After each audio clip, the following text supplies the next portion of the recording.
हिवाळ्याचे दिवस आहेत आणि उन्हामध्ये बसल्यावरती एक वेगळाच आनंद असतो.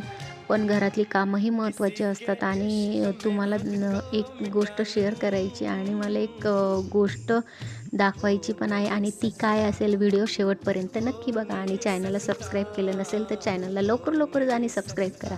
आणि ती गोष्ट काय आहे हे तुम्हाला शेवटपर्यंत नक्की कळेल. आणि गावाकडून आम्ही फर्निचर आणलं कारण की खूप गरजेचं पण होतं. कपडे वगैरे ठेवण्यासाठी पण खूप हे व्हायचं म्हणजे गाठोड्यामध्ये पिशवीमध्ये असे कपडे ठेवावं लागते आणि ते खराब पण होतात. म्हणून गावाकडून फर्निचर आणलं आहे, त्याचीच फिटिंग वगैरे चालू होती.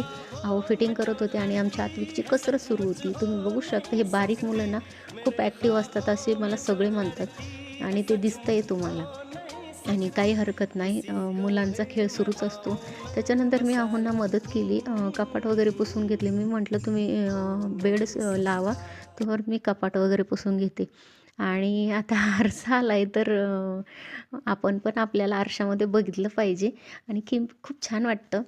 आणि बघू शकताय त्याच्यानंतर त्यांनी बेड वगैरे लावून दिला मला आणि मला तुम्हाला सांगायचं होतं की मला काय सापडलं. मला माझ्या लग्नाची पत्रिका सापडली आणि खूप छान वाटलं. जुन्या आठवणी ताज्या झाल्या आणि माझं लग्न 2018 लग्न झालं आहे आणि आता 2025 आहे आणि खूप छान हा प्रवास सुखकर झाला. म्हणजे छान झालं, सुखकर नाही म्हणता येत आणि खूप छान वाटलं. आणि असेच प्रेम देत राहा, असेच कनेक्ट राहा आणि माझा व्हिडिओ कसा वाटला तुम्हाला कमेंट्स करून नक्की सांगा. Thanks for watching. बाय.